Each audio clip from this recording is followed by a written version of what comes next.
Hello, patron, and welcome back to my life. Writer Wednesday, where I give you my tips and advice on the art and the business of writing and tell you how I do what I do as an indie author. Today's video comes from a question from Rhea, and I need to take a small issue with the asking of this question. Rhea asked for me to do a video about print formatting, and I'm just joking because I've been meaning to do this video topic for a while, but it is hard to talk about print formatting. I cannot possibly cover everything in one video, or even like a course of videos, but I can try to give you a checklist of the basics.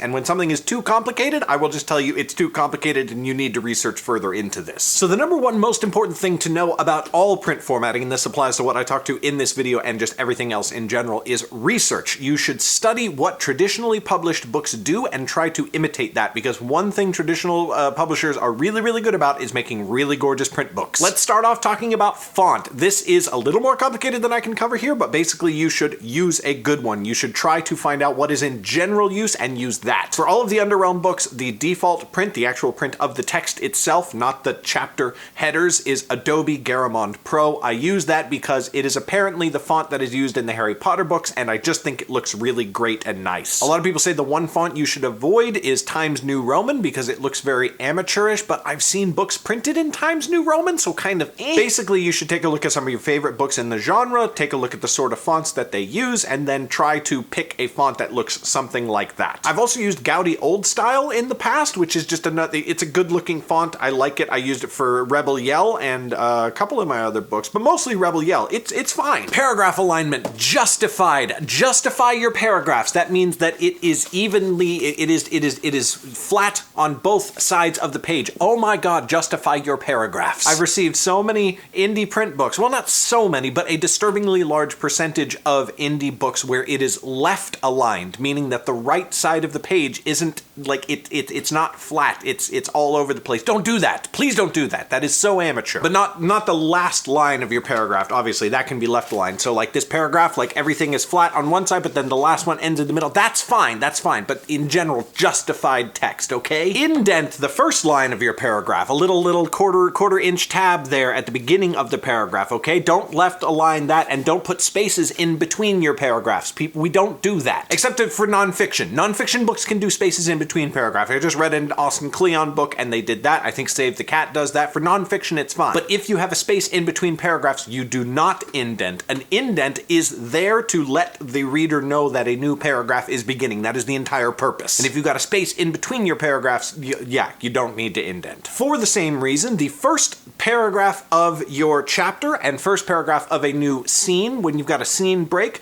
is also not indented, because again, they know it's a new paragraph, it's a new chapter, you don't indent. Line spacing, in other words, the literal space in between two lines on the page. This is totally variable. I use 1.3 in the Underrealm books. Most people seem to use 1.2.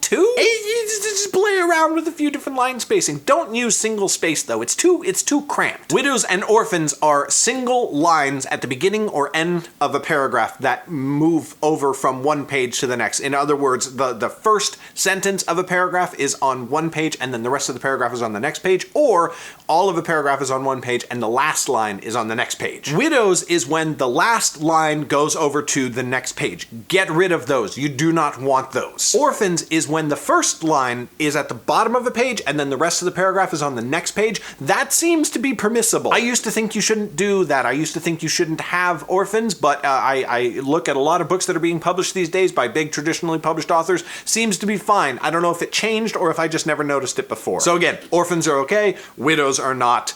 Fix accordingly. How do you fix it? Well, you have to play with the kerning of your paragraphs. Kerning is way too complicated to discuss in detail here. It's basically the spacing in between individual characters in the paragraph. Do more research on that. Use kerning to get rid of widows, but not orphans. Margins are the space between your text and the edge of the paper. First of all, Create Space has actual margin requirements, so follow those. But other than that, yes, pull out some traditionally published books that you enjoy and just take a tape measure and measure what's that space. Do you like that space? Okay, what is that space? And then use that space. Also keep track of gutters, the margin on the inside of your book. In other words, this side of the paper here closest to the spine should be bigger than your other margins to account for the fact that people have to fold open the book and it's hard to see when things are too close to the spine. Page bleed. Okay, this one's slightly complicated, but page bleed is basically when the images or whatever elements are on your page extend beyond the bounds of the page itself. This is again complicated. You should research it. Google how to set bleed if you are typesetting your book in InDesign, which is the only program that I use, and I highly recommend it. It's very good. But you want to make sure that you do your bleed correctly. I will show you what it looks like if you do it right. Okay, so that's an author picture of me that goes in my books, and you notice how the picture goes all the way to the edge of the paper? If you don't set your bleed and use it correctly, there will be this ugly white line on the edge of your images or whatever else is on your page. So set bleed correctly. Research how to do that. Page buffer at the start of your chapters, a bunch of blank space between the top of the page and the beginning of your actual chapter text. This is totally variable. It is up to you how much page buffer you want to have. Look at some of your favorite traditional books and do what they do. As you can see in Underrealm, I have a pretty huge page buffer. Most books will only use about half or a quarter of that. I did that because that's what the Twilight books do, and whatever else you can say about the Twilight books, I think that they're really pretty actual physical books. Should your chapters always start on new pages? I don't know. I would always say yes, and I do that for my own books. Brandon Sanderson does not. Are you better than Brandon Sanderson? Tables of content. The table that shows you where all of the chapters begin and everything like that. Totally unnecessary for fiction books. I used to put them in my fiction books. You don't need to do that. Almost unheard of in fiction books these days, except for ebooks. If you're doing ebooks, it's so easy and people find it useful for ebooks, so yes, but not in print books. With the exception of nonfiction. Nonfiction books have got to have that table of content. People are going to refer to it all the time when they're looking for that one section that talks about that one thing that they are looking back to refer to. But for nonfiction, yes. Fiction, no. When to start doing your page numbers? Again, this is very variable. Some people, Brandon Sanderson included, have the first page as page 1, even if it's just a title page like this and there's all this like front matter before the actual book begins. My page 1 starts on the first page of the story. So this is the title page before the actual book starts. So this is page 1,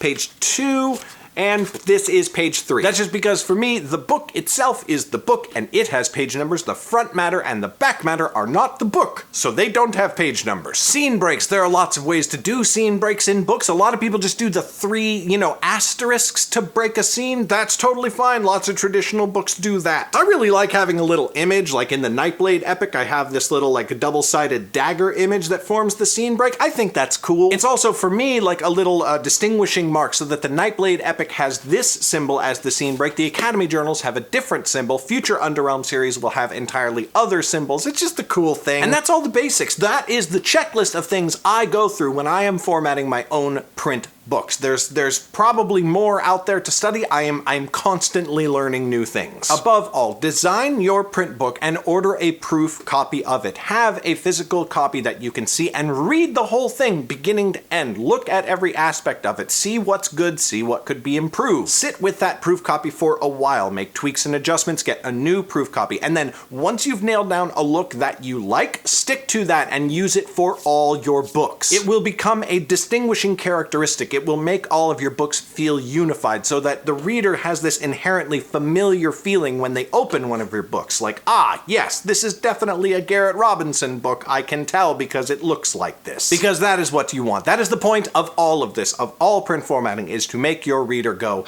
ah, yes, this is a thing that I enjoy. That's all for this week's Writer Wednesday question patron. Thank you so much to Rhea for the question, even though it was very complicated and I don't feel like I did a super adequate job answering it, but maybe we'll talk about this again in the future. If you have specific questions that you want to know more about, like a specific thing about print formatting, let me know. I might do a follow-up video. If you have a Writer Wednesday topic that you want me to talk about, let me know on comments on Patreon or on YouTube. Thank you so much for watching. Thank you as always for your incredible support, and I will see you on Wednesday. Bye!